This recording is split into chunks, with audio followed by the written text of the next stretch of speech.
Hi, this is Sarit Switzer, and welcome to the It Is Taught podcast, a podcast devoted to the teachings of Rabbi Sha'ar Almin of Liadi as recorded in his most famous work, the Tanya. My hope for this show is to make these teachings accessible and relatable to the average person, regardless of prior Jewish education or affiliation. The episodes follow the prescribed daily study portions and are meant to serve as practical lessons in how to live your life as your true self and develop an authentic and powerful relationship with your Creator. I have personally experienced the effects the study of this work has had on me, and I'm excited to share what I can of this knowledge with you. So please join me on this journey of learning, self-growth, and connection with your source.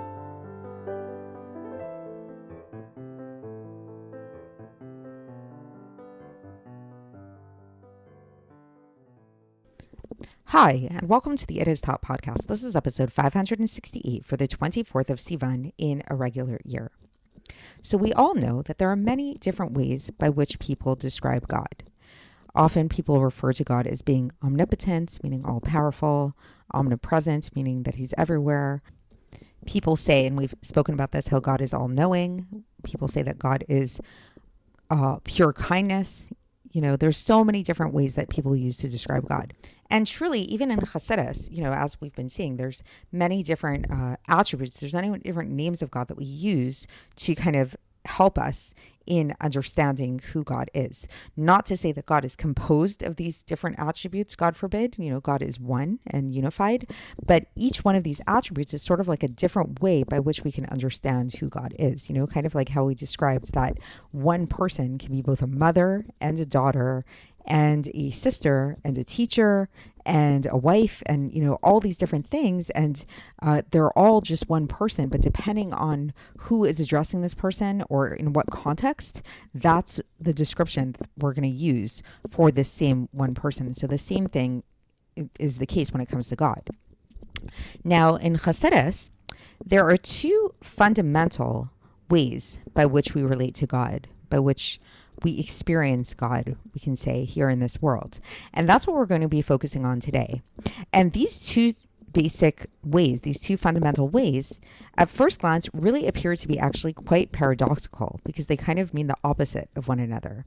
The first aspect is the transcendent nature of God. This is called in Chassidus the light, God's light of Sovev kol Almin, the light which surrounds all the worlds.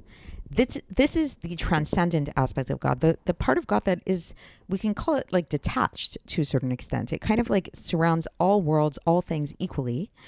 It's unaffected by everything in the world, and it's not individualized. It's not specific to, so the light kind of just shines in this kind of like universal way. Then we have the second aspect of God, which is the aspect of how God is immanent here in this world in a very personal way, in a very specific way. This is what is called in Chassidus the light of Memalei, the light that fills all the worlds. So at first glance, right, this seems to be really paradoxical, that how is it that God is both transcendent and immanent at the same time? But we know, of course, that God is perfect. God is everything, and God is beyond any of these terms. So he is able to be both of these things at the same time. And this is the amazing paradox of who God is. And so today we're really going to be focusing on these two lights, these two aspects of God, the light of Sovev kol Almin that transcends all the world, and the light of Memalei kol Almin that fills all the worlds. So we're going to start off by examining the light of Sovev kol Almin, which surrounds all the worlds. And the way to understand this is actually by way of an analogy, which the Alter Rebbe brings up in terms of a person, because we know that we are created in the image of God. So there's a lot of ways that we can understand God by looking at ourselves and looking at the way that our mind operates. And we're going to begin today's discussion of looking at this aspect of God surrounding all the worlds, the Sovev kol Almin, by looking at the phrase to wrap your head around a concept. So this is a very common term that we use when we are trying to understand something, or we're trying to grasp something, maybe usually something that is really new to us, a novel concept, something that is really hard for us to understand at first glance. And then we try to make sense of it. And we say, I'm trying to wrap my head around this idea, this thing that you're telling me. So maybe you've thought of this phrase at times when you've been listening to this podcast, perhaps, that you've been trying to wrap your head around some of these concepts that we've been learning. So if you think about this phrase, it's really interesting because it's actually alluding to a very deep idea. It's alluding to the fact that when we have a concept that we're trying to grasp in our mind, what our mind is actually doing is it's wrapping itself around that concept. And what we're going to be learning about today is this actually has a parallel in God. And there's a parallel in the sense of the way that when we wrap our head around a certain concept, this alludes to the fact that we understand and that we know this concept. God does a very similar thing in the sense of when we say that God wraps himself around the world, that he knows everything in the world, he's also wrapping his head, so to speak, around the world. And the phrase for this in Hebrew, in Kabbalistic and Hasidic literature, is Sovev kol Almin, encompasses all the world. However, just as important as it is for us to know this and try to relate to this idea of the wrapping our head around something in the sense that God also wraps himself around the world, we also have to understand the difference between us and God in this sense. Because at the end of the day, when we are wrapping our head around a concept, around an idea, at the end of the day, we say this and we mean it in a very figurative way. Like, we're not actually wrapping our head around the concept itself. Like, we are on an intellectual and in a figurative kind of sense that there's like a conception of this idea in our minds. However, the actual idea itself, the actual thing itself that we're thinking about is not inside of our heads, right? Like, that would be ridiculous to think about. So like, for example, if we were trying to understand the way that a Tesla works, right? Like an electric vehicle.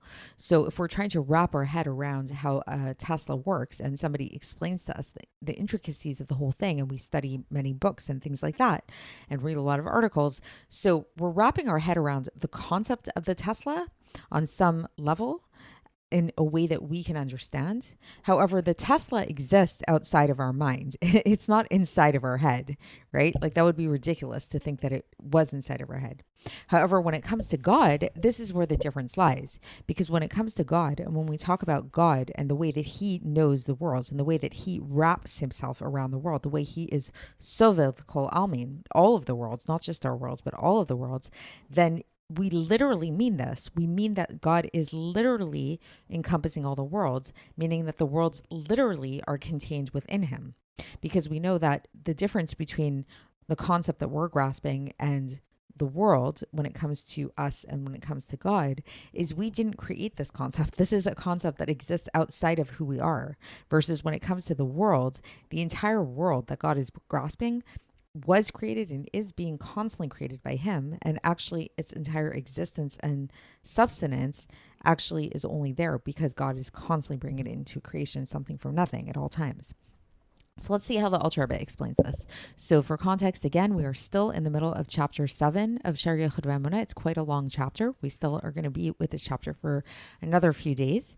And so here we go. So the Alter Rebbe says that in continuing from last time, where we were talking about this idea about how it is that God fills all the worlds, but yet is not affected by any of the worlds.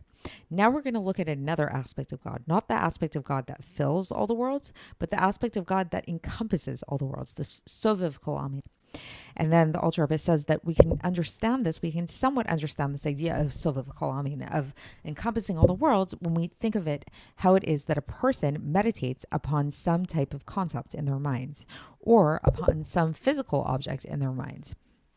Then we say that this person's minds and thoughts encompass this object, which is illustrated inside of their thoughts or their minds. So, like, let's say if you think about a car, then that car is encompassed within your thoughts. However, we're not actually grasping the car itself. We're not actually grasping the thing itself truly in like a literal sense, as was explained in the introduction. And this is where it differs for God, because when it comes to God, we know that there's a teaching, and this comes from Yeshayahu chapter 55, verse 8, where it says, "Ki lo machshavotay machshavotechem v'gomer."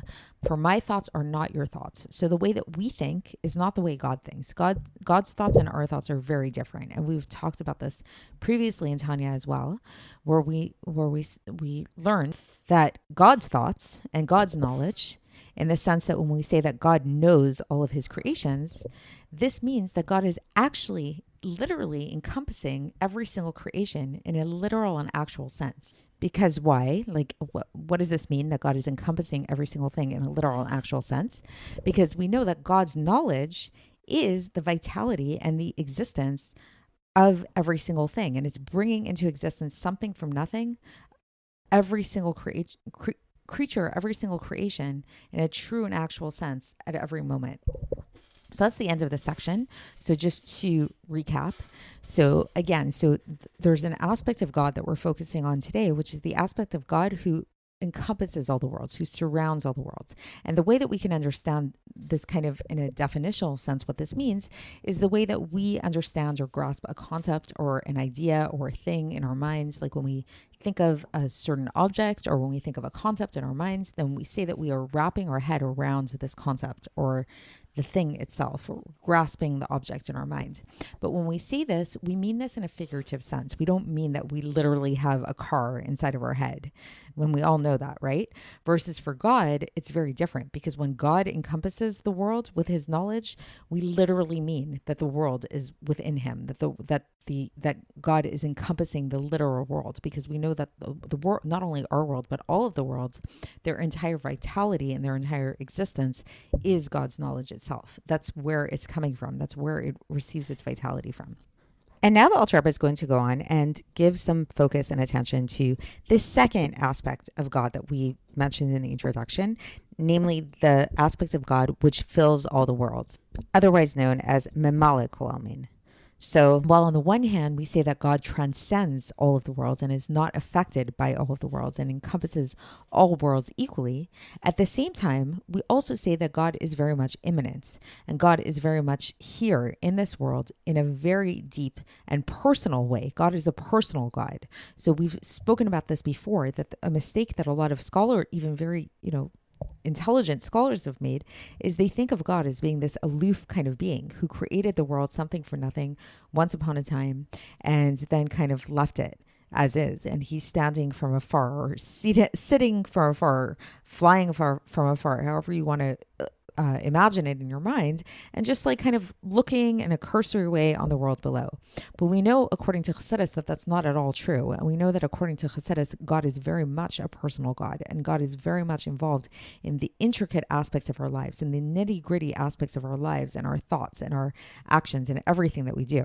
And that's the focus of what it is that we're going to be discussing today, is this other aspect of God, this aspect of God that we know of in Chassidus as Memalei kol Almin, that he fills all the world. And what we mean by this immanent aspect of God, is that God is very much present and very much here and very much involved in every single aspect of creation, such that when we look at the details of creation, the dimensions of of every creation, the physiology of every single created being, it all is coming from God, and it's all very, very much thought out. It's extremely fine-tuned. So a while back, I mentioned that I was reading this book called "Is Atheism Dead?" By Eric McTexas. And one of the things that really stuck with me from that book is that he described how with the atheists of the world, quote unquote, or the agnostics of the world, the one single concept that seems to really stump them is the aspect of the fine-tuned universe. Is that when we look at the universe around us, when we look at creation, when we look at the stars, at the sun, the moon, everything is so extremely fine-tuned that if one little part of creation was even like a millimeter off, there's a good chance that our world would not be able to exist. Everything is extremely exacting, down to the amount of water that we have in our body, down to our heartbeat. everything, the atmosphere around us. It's very, very, very specific, and it's very well thought out. So we know, according to Chassidus, that this isn't random, but that this, in fact, comes from God, because we know that God is the one who is running the show. God is the one who's creating the world something from nothing at all times and making sure that these details are exact. So getting back into the text and seeing how the Alter Rebbe explains this. So the Alter Rebbe says that the aspect of Memalei Almin, which is by contrast from Sovev Almin. What is Memalei Almin? Memalei Almin is the vitality and the vestment within every single essence of every single creature, which is constricted within them with a great constriction according to the being of the particular creation, who is limited and finite in their in terms of quality and in terms of quantity. And now the Alter Rebbe brings a particular type of creation to illustrate this, namely the sun. And as my own personal thoughts on this matter, as a side note, I think it's really interesting that the Alter Rebbe brings the example of the sun here, especially because we've seen already that in several places in Chassidus, the sun is actually used often as an analogy for understanding God and how God relates to the world. But what the Alter Rebbe is doing here, is my understanding, like my thoughts on the matter, is he's putting this in perspective, and he's reminding us that as great as the sun is also still merely but a creation of God, which has a certain dimensions to it. It has certain limitations. It has a certain distance to it. We know that it is, according to the Tanya here, it says that it's approximately 167 times the size of the globe of the Earth.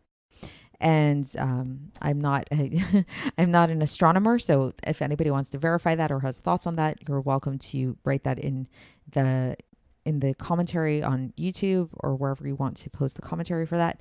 But basically, so the main idea is that we know that the sun, as great as it is, has dimensionality to it. It has limitations. It has a diameter, right? And it has specific qualities, and it has specific aspects to it, namely its light, for example. And we know that it has a certain amount of limits to that. It's not unlimited in the amount that it can light. Like, sure, we think of the sun as being the source of light, but at the same time, it's not unlimited in its power to light. Why is it not unlimited? Because it too is a creation, just like all other creations. And all creations are limited and finite in this way. Because we know that, and there's this idea, and this is a citation from Masechet Chagiga in the Gemara, page 13a, where it says that from the earth to the heaven is a journey of 500 years. So there's like this idea of, like, when we talk about, I don't know if it's like speaking poetically or figuratively or if that's truly the case, but there's this aspect of from the earth to the heaven, it's a 500-year journey. And so that may seem like a really long time, but 500 years, nevertheless, is a finite amount of time. It's an amount of time, which again points to this idea of the limitation of creation. And thus, all of this is pointing to this idea that the vitality that's vested within all of these created beings is in a way that is extremely constricted. It's a very intense constriction, because it must first go through many, many constrictions, many contractions, in order for it to be able to come and to bring into being from its light these different types of creations as they are, that are limited and finite in scope. So that's the end of this section. And so just to bring it all together, so basically, so what the Alter Rebbe is really focusing on here is that, whereas yesterday we really focused on this like infinite nature of God, this aspect of God which transcends all the worlds, in which he doesn't change, in which there's all the going on in the world, like down here, or even in the higher worlds above. And then there's God, who's kind of above it all. And even though we know that he is very much involved, we know that he's also unchanging. Today, we focused on the flip side of the coin, the aspect where God is very much present here in this world. And while it's true that God doesn't change in his way, in himself, within himself, nevertheless, he has the ability to vest every single created being in its own particular way, with its specific amount of vitality that it needs to have, the specific amount of dimensionality and the dimension and the specific qualities that make each creation what it is. And in order to do this, there needs to be an intense constriction and contraction of God's light.